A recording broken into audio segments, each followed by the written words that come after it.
Hi guys, this is Bill from Spencer1984.com with part 7 of building the Half-Life 2 muscle car. And as you can see, I've started in on the weathering like I wanted to. Got to try out some of the new products I showed off last week. And before I do any demonstration work, I just wanted to talk about some of the ones that I liked and how they work. I'm going to start back here. In the corners, this is the Vallejo Mud and Grass. And really no special technique for that. Basically you just take the biggest brush that'll fit in the corner and dab it in there. Now this is what it looks like in the bottle. So you can see it's got the vegetation and mud effect right there. So like I said, nothing to it, you just take it and dab it in where you want it. The closest thing to a technique was up here in the wheel well. I tried to give it some directional swipes, so it looked like it was thrown up by a spinning wheel, rather than just flung. But back here, I just dabbed it in there so it looked like there were clumps of material that were thrown up. And here on the corner, the first thing that I used was the Vallejo Industrial Mud, which looks like this in the bottle. It's a thick, kind of chunky paste, and again you just kind of dab it where you want it to go. So I didn't really do any real effects here, I just dabbed it so that you got some sort of chunky looking. Now, there on the spring is what it looks like natively. Here on the corner of the fender I went over it with some Tamiya paint, and I'll show more of that in a little bit. And the side of the car, these streaks are done with the AK Interactive Rust Streaks, and then the rest of these vertical stripes are with the Vallejo Rain Marks. And I'll be showing more of what I did there in a little bit. And the bottom is kind of a wash of the Vallejo engine grime, with a few little paint swipes here and there, but the bulk of it is that engine grime. So this fender really just has the rudimentary, so let me show you a little bit of what I did. Now, because I really like the color of the mud and grass, I wanted to use paint that was similar to that to kind of continue these streaks here on the back. So I'm using Tamiya's XF61 dark green.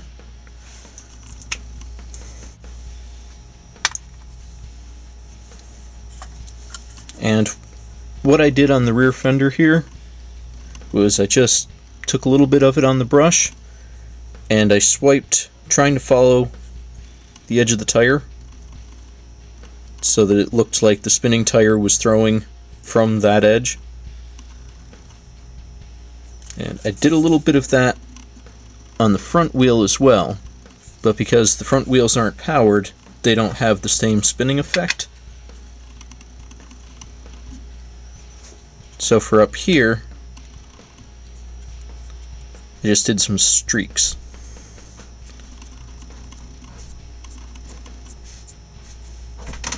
And because it's all coming from this direction, there are some places that it should miss. Like this little valley right here, that's kind of protected by this shelf.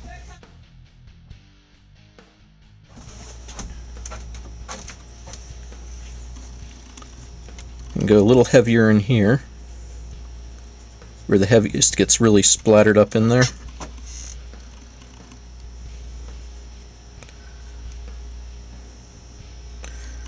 And then just draw it across here.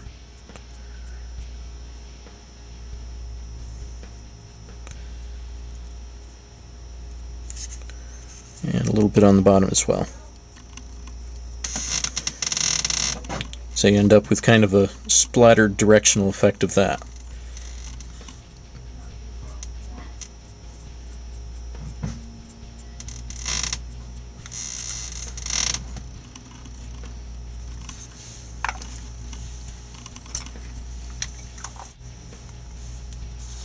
And for the back, on this fender. I'm going to start with doing some rust streaks, so I want the rain marks to go over top of those. So, got the cap, and I've got a paper towel to do some dry brushing. Just take a little bit there, wipe most of it off, and picking a spot where it's going to be heaviest, like here off the drip rail. Just start drawing the paint across like that, and kind of work it up into there and down the side of the car.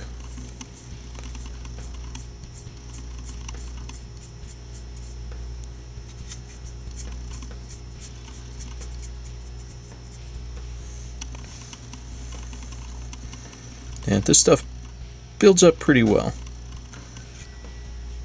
but it will leave some bare spots that we'll have to go back with second and third coats on. So it doesn't need to cover the first time, just needs to kind of get the gist of what's going on here, and then blend it out a little bit.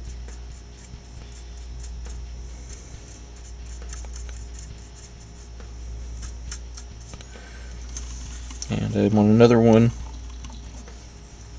here on the fuel fill, where gasoline's probably been slopped down the side of the car.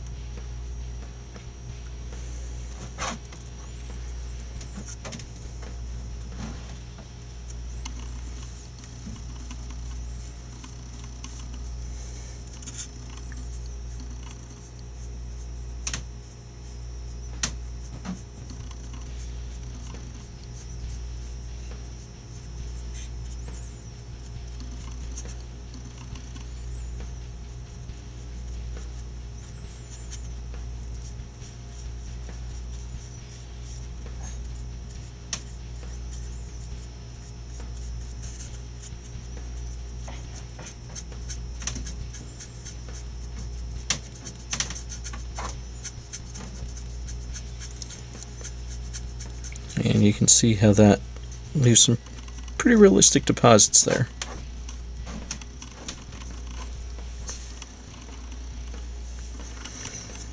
And the other thing for these sections here, this was just a good place to clean the brush off. Nothing fancy, nothing pretty about any of this. Just enough to get the car dirty and make it look like it's been collecting some rust and grime over the years.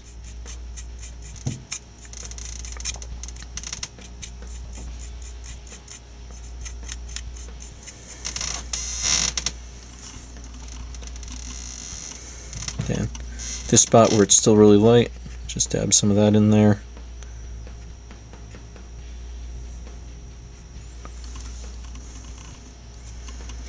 And since I'm trying to do a little bit of filling in here, I'm using this full strength. I haven't wiped it off on the paper towel.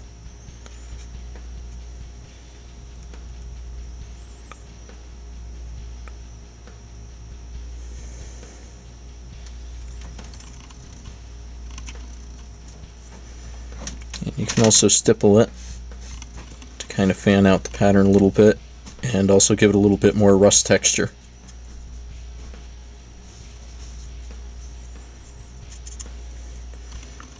And last is I also take a couple of swipes on the chrome trim, just to kind of dull that down a little bit. And here at the end, a little more brush cleaning.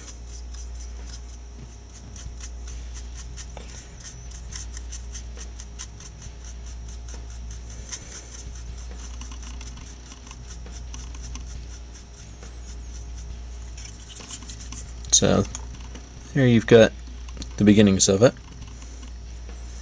and any place else that looks like it needs a little more.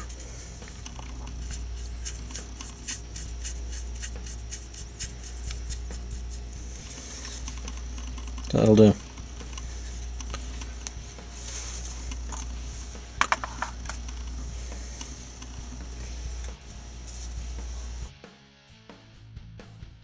And then the last major component of the rear fenders is rain marks. And since I did dry brushing on this, this is actually ready to go right now. And this, if anything, is even cruder than doing the rust streaks. What I need to do here, some up and downs.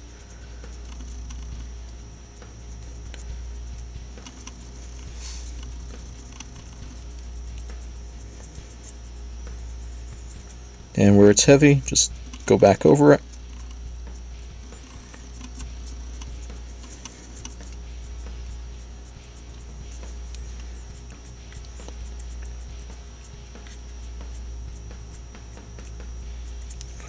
And you can even take a paper towel,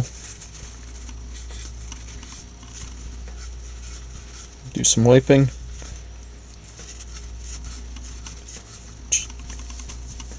Mixes it up a little bit more, makes it a little bit more random.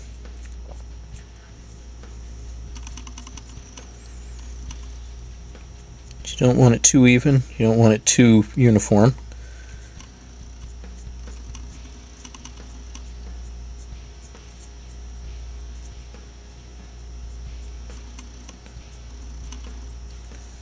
And sort of like with rust, you can kind of dry off your brush here, and it just adds to it.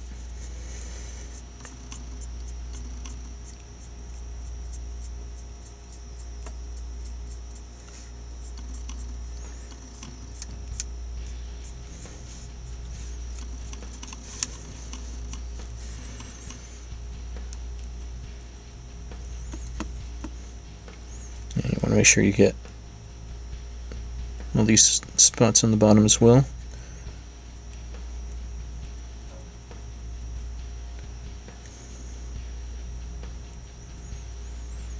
Especially any place like this where the rain is going to collect and drag down the side of the car.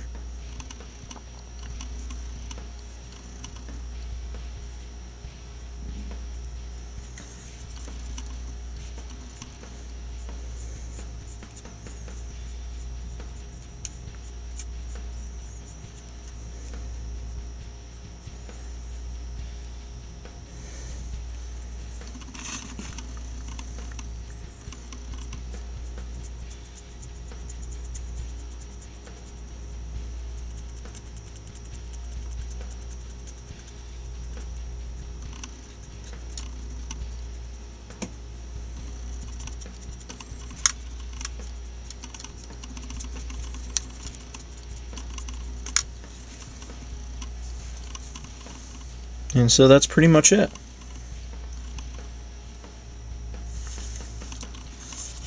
I did some similar work up here, and since this is a flat surface, it doesn't really get the vertical streaks the same way, but you can do some speed lines going front to back as if anything that had settled on the car has been blown back. Just try to keep it all going in the same direction until you get to corners where you need to feather it out a little bit.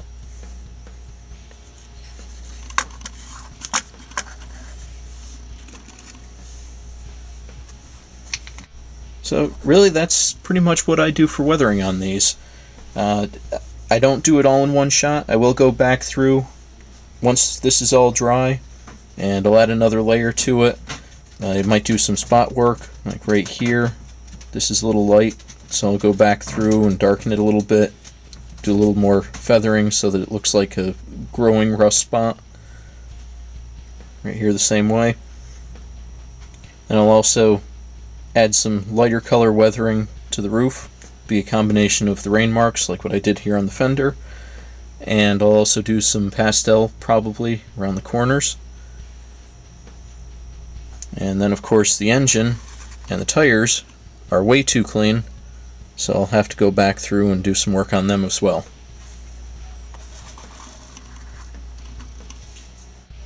And as for the products themselves, I really do like the rain marks. I like the industrial thick mud. Has to be used sparingly, but I really do like the effect that it's got. The streak and grime, which is what I used on the chassis. The mud and grass, which was the back wheel wells. Some really nice texture in that one.